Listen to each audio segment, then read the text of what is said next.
Hello guys, nakikita nyo naman siguro yung electric pan na yan, ano. Yung electric pan na yan, wala yung cover sa harap, sa likod lang. Kaya kapag nadikit yung bagay sa gilid ng LC yan, nagre-react yung aso ko. Syempre masakit.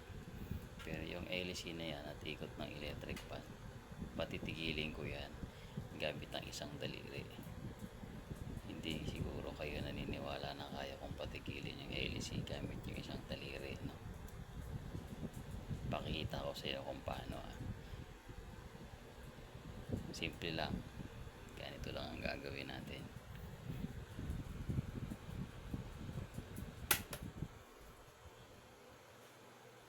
O, diba tumigil? Siguro iniisip nyo patitigilin ko ng ganyan, ano.